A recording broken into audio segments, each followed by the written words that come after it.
Mai dankali, mai goruba, kayan alatu, fara na ce miki zintu. On a venu faire conjugaison aujourd'hui là, c'est vendredi non.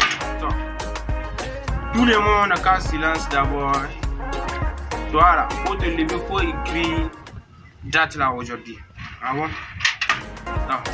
Yo, mon zoom kuda savoir alanga, savoir yo. Nous on parle pas comme ça, on parle pas français aujourd'hui. Nous on va parler anglais. C'est anglais là aujourd'hui on va parler ou bien? Oui. Nous on va parler anglais aujourd'hui là comme aujourd'hui ma tête là aujourd'hui là même c'est bon.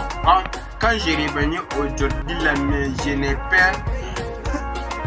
Je vois moi ça a bien santé quoi. Sinon tout le monde casse et lance. Attends, je peux que Astagfirullah, il veut saluer Dieu ou bien le cas me donner bonne chance d'abord. Toi, tu dis pourquoi? Pour te donner ta gauche. Ou bien, il y a quoi? Tu as quel problème? Moi, c'est toi, médecin, non? Il faut me respecter. Ou bien, tu as quel problème? Attends, je vais faire stigbar jusqu'à 100 ou bien.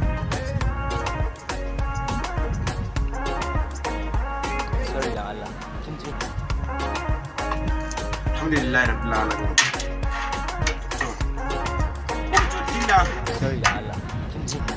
Attends. C'est santé aujourd'hui là, on va faire ou bien on va faire santé aujourd'hui.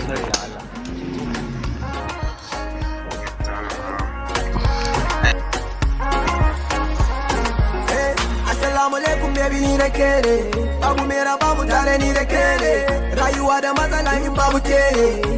Zaki na zana shana roke abinci ya da kuma zaki zubo ne ki sauri duba mare ta ya kone indomie ne a ta ci tuwo ne ina tuwo ne da ba za ku da ba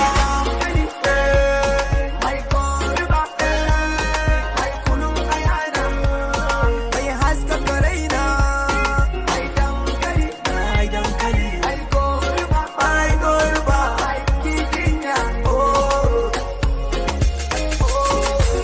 wonderful, beautiful.